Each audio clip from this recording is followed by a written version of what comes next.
guys, and welcome back to my YouTube channel where I talk about true crime, commentary, and anything that interests me. I would just like to give a special shout out to my boyfriend who got me this amazing chair. It is the most beautiful thing I've ever seen in my life. We got it for our 1-year anniversary, so I'm currently building a PC, so I am thriving right now. Today we are diving into the case of Dorothy Jane Scott. This is a chilling tale of stalking, mystery, and murder. This is a tragedy that continues to haunt the investigators and terrify the community. If you're new here, be sure to hit that subscribe button and also the notification bell so you'll never miss a video. I'm new to commentary to true crime, so I'm really building my channel up from nothing. If you interact with this video, that will be greatly appreciated. I need to be in the algorithm. I want to be able to keep making videos. Now let's jump into this case. Dorothy Jane Scott was born on April 23rd, 1948. She grew up in the city of Anaheim in California, United States. Dorothy was known to be a kind, caring, and compassionate person. From a very young age, she would often display a very nurturing nature towards others. Dorothy was the daughter of Vera and Jacob Scott. She had a very close-knit family, and this also included her older brother, Jim. Dorothy's parents were very hardworking individuals that instilled values of integrity,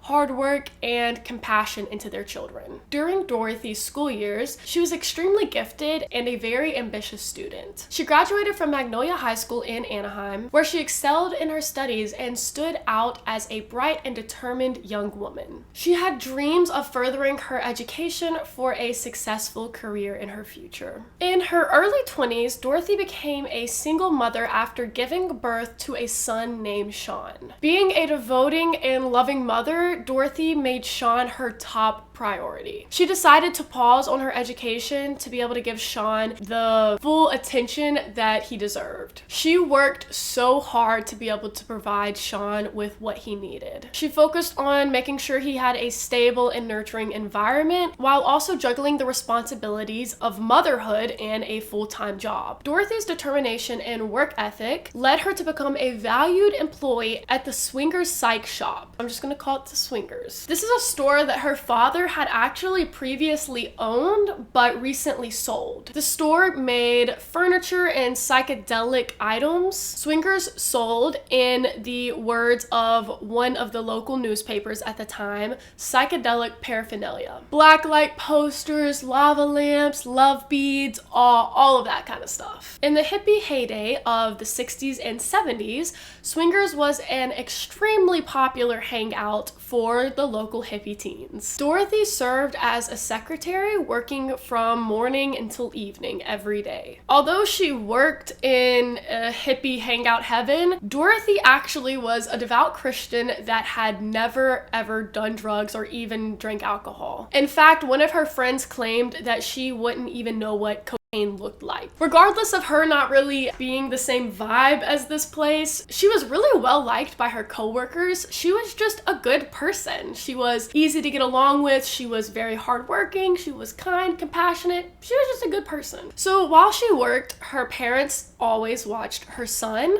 Her parents' house were about a mile away from the swinger shop. And for the most part, Dorothy was a homebody. She would go to work and come home and take care of her son. That was pretty much it. She didn't do much of anything else. She would very occasionally go on a date, but she had no like consistent boyfriend or any guy that she even mentioned to her parents or friends. Most of her time was really split between work and her child. So this entire story pretty much kicks off on April 1980. This is the date that Dorothy started to receive very eerie phone calls while at work. The calls were always from an unknown man. He would typically call the store, Swingers, and leave very cryptic messages for Dorothy. The caller would frequently switch between the extremes of professing his love for her or threatening violence against her. The caller also knew very intimate details about Dorothy's life and schedule. He claimed to follow her wherever she went. He also knew the names of her family members. Dorothy became especially upset during one of the last phone calls that took place between her and this stalker, where the man told her, and this is a quote, "Okay, now you're going to come my way, and whenever I get you alone, I'm going to cut you up into bits so no one will ever find you." Dorothy was really upset by this phone call, as anyone would be. She confided in her mother about it. She told her mother that the man's voice was familiar,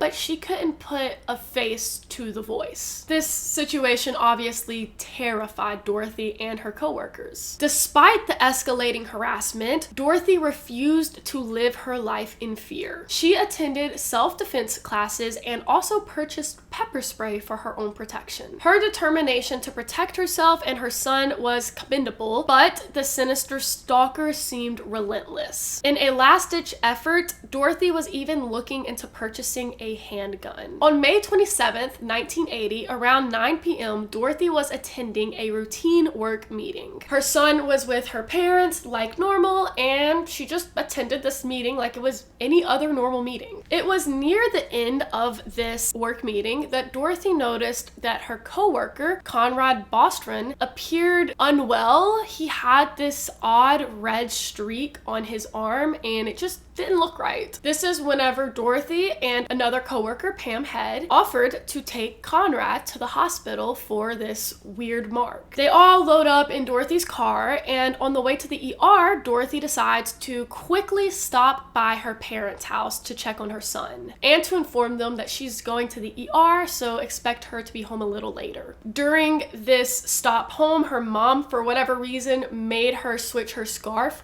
from a black one to a red one. I've seen a lot of people online speculate why in the world would her mom make her switch her scarf as they were going to the hospital. I don't know, honestly. I like to think that maybe it was really, really cold outside and she was like, if you're gonna be out there late at night, you need a thicker scarf. Or maybe her mom was just like, that's really ugly, put on this one. Regardless, she switched scarves after the meeting took place. Once at the hospital, Conrad was diagnosed with a black widow spider bite. So pretty serious situation. Dorothy and Pam passed time in the waiting room by chatting, looking at magazines, and watching TV. Pam insists that Dorothy never left her side during the entire hospital visit, pretty much. Conrad was discharged around 11 p.m. and this is whenever Dorothy offered to go ahead and get the car ready while Conrad and Pam get Conrad's medicine. This way, Conrad wouldn't have to walk that far. You know, he's not feeling good, just got a black widow spider bite, and the car will be ready for him. He could just walk out from the hospital straight to the car. She was an extremely caring person, obviously. Everything she does, it seems like she's doing it selflessly and for other people. On her way to the parking lot, Dorothy stopped and used the restroom. After she used the restroom, she went and got the car. Eventually, Pam and Conrad got Conrad's medicine and headed to the exit. They approached the exit, and once exiting the hospital, they realized that the car was not at the exit, which was really weird because Dorothy said she was gonna pull it up. So they thought, well, maybe she had to use the restroom. It took longer than normal. Maybe she couldn't find the car, whatever. So they decided to wait a little bit. Several minutes passed and Dorothy was still nowhere to be found. Dorothy's car wasn't in sight. It was just an off situation. So Conrad and Pam decided that they were going to venture into the parking lot to try to find her. This is whenever they actually saw Dorothy's car approaching them, and I'm sure relief just swept over them. They finally found their friend and they could all go home and go to bed. This relief quickly turned into confusion and shock whenever the car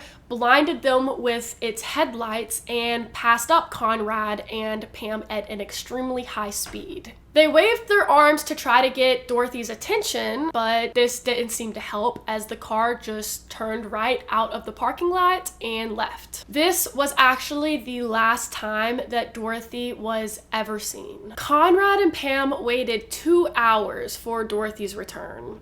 After this 2 hours had passed, they decided that it was best to contact the authorities and call Dorothy's parents. At this point, the police weren't treating this as a missing persons case. They thought that she probably just drove off somewhere, as they always do. They always, for some reason, think that when everyone's saying this person would have never done this, they're like, nah, trust me, they would have. So they didn't treat it as a missing person case at the beginning of it. That all changed around 4:30 a.m. the next day, whenever Dorothy's station wagon was found burning in an alley about 10 minutes away from where she was last seen. The police then started an investigation into Dorothy's disappearance immediately. The police advised her family not to go to the media about it in hopes that her abductor would call demanding for a ransom for Dorothy's safe return. So the family decided to follow the police's instructions pretty much and not go to the authorities, keep quiet. This is whenever they received a call on June 3rd to the family home. Dorothy's mom, Vera, picked up the phone to hear an unknown man's voice. The man asked, "Are you related to Dorothy Scott?" Vera replied yes, and he said, "I've got her." After he says this, he immediately hangs up the phone. I'm sure this really was frustrating for her parents to go through, especially because they really couldn't do anything about it. The police weren't necessarily doing anything, the media didn't know, and they couldn't just call this guy back. This was an extremely frustrating situation to be in, especially if you think that he has her. They could maybe get her back if they worked out a ransom deal. A week went by after this phone call, and Dorothy's father, Jacob, just couldn't sit still, stand by, waiting anymore. He had to do something about this. This is whenever he contacts the local Orange County Register, who run a story about the case on June 12th. The story purposefully left out very important details like why Conrad was in the hospital, what Dorothy was wearing, in case they did have a suspect. They could figure out if the suspect was real or if it was someone just turning themselves in for attention or whatever. On the same day that the story ran, the editor actually received a phone call from an unknown man. This unknown man told the editor this. The caller said that he met Miss Scott at the local medical center and asked about another man. He said she denied being involved with any other man, but insisted she was. He indicated to this editor that he had pictures to prove his story. On one occasion, he said she was my love, and on 2 other occasions, he said I killed her. The caller confirmed that he was telling the truth by telling the editor that Conrad was at the hospital because of a spider bite and that Dorothy was wearing a red scarf that night. He also claimed that Dorothy had called him from the hospital that night, which is a claim that Pam insists is not true at all. It couldn't be true. Every single Wednesday for the next 4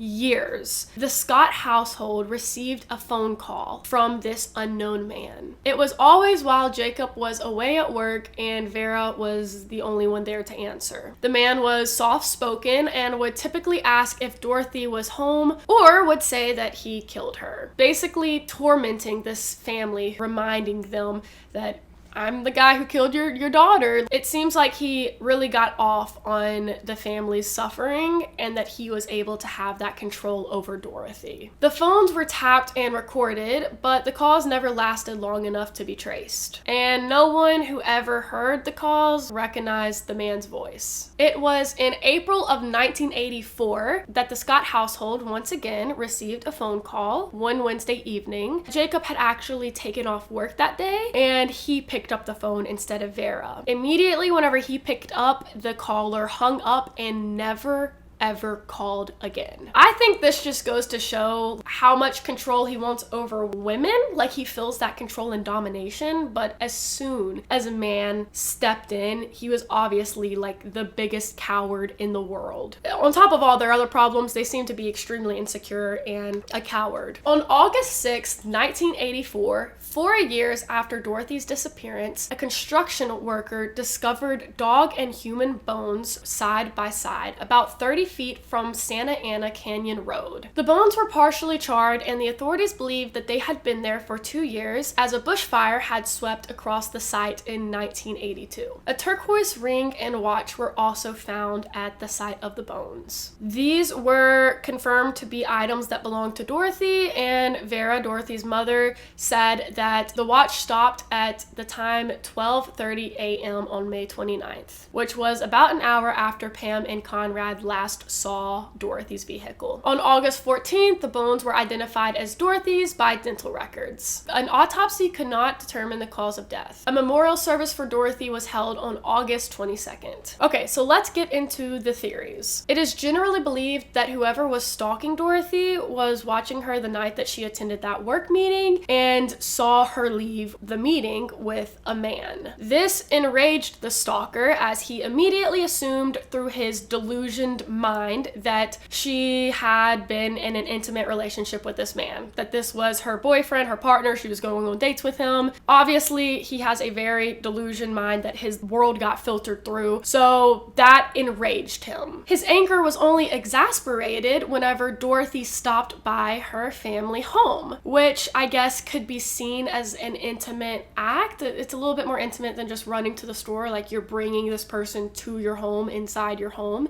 So with the stalker already assuming that this is Dorothy's partner or someone that she's romantically seeing, to him this would just confirm what he has been, I guess, so afraid of, or what his mind is coming up with. This is just confirming. Once at the hospital, the stalker waited for Dorothy in the parking lot. Once she emerged alone to go get her vehicle, it is suspected that this is whenever he saw his opportunity to confront Dorothy about her relationship with this man. If this is what happened, he would have confronted her and she would have said something along the lines of, "That's not my partner. He has a spider bite. That's why we're here. He needed help," etc., which would confirm how he knew that information and told the reporter that later. But clearly the man refused to believe what Dorothy had been telling him. This is whenever he would have immobilized her and thrown her into her own vehicle. This is kind of speculation, but the stalker may have waited for Conrad and Pam to exit the hospital to make sure that they saw Dorothy's car pass by. In this stalker's mind, this could have been like a fuck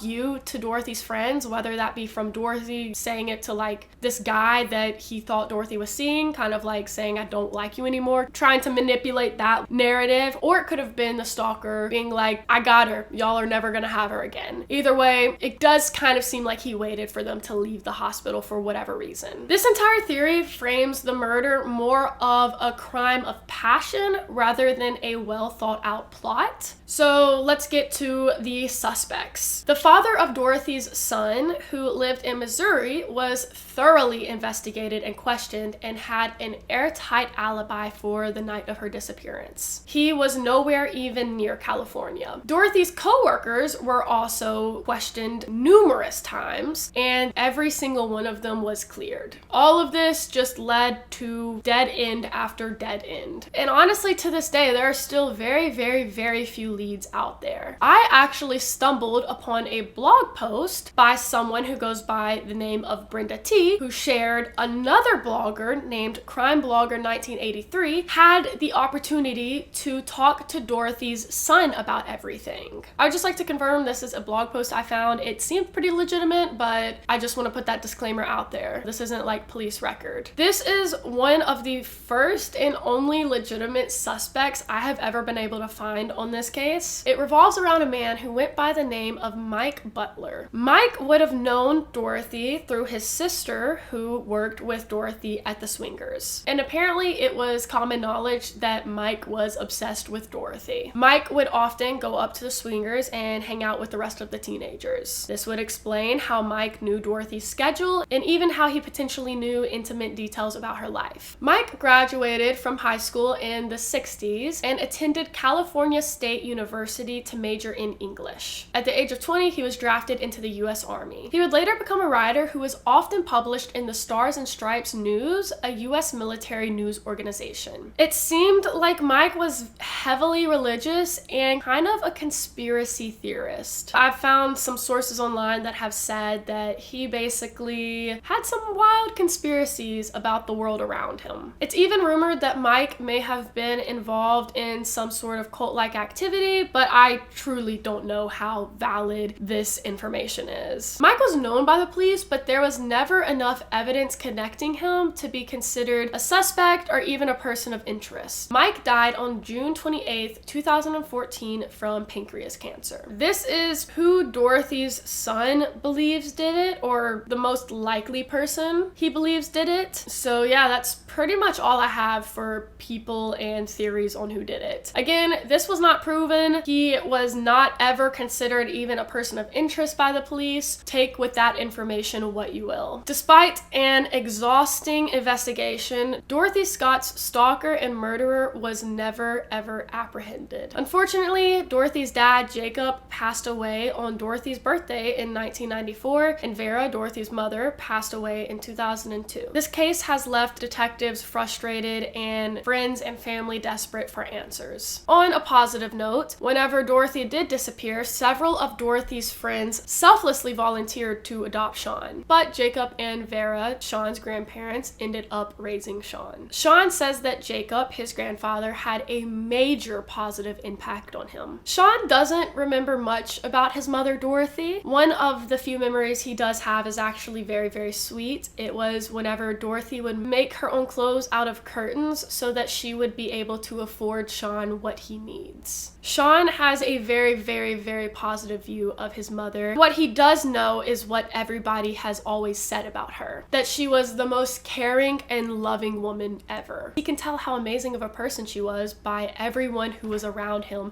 who just echoed praises about her. The case of Dorothy Jane Scott remains an enigma. It's a haunting reminder of the horrors of stalking and the devastating impact it can have on individuals and their loved ones. As I conclude this video, I just want to honor Dorothy's memory, as she was truly a person who would give anything to help anyone. If you have any information about Dorothy Scott's disappearance, please reach out to the appropriate authorities. That's all I have for today. If you like this video, please give it a thumbs up, please comment, interact. I need as much interaction as possible to be able to continue making these videos. Make sure you subscribe, hit the notification bell. Thank you so much for watching, and stay safe.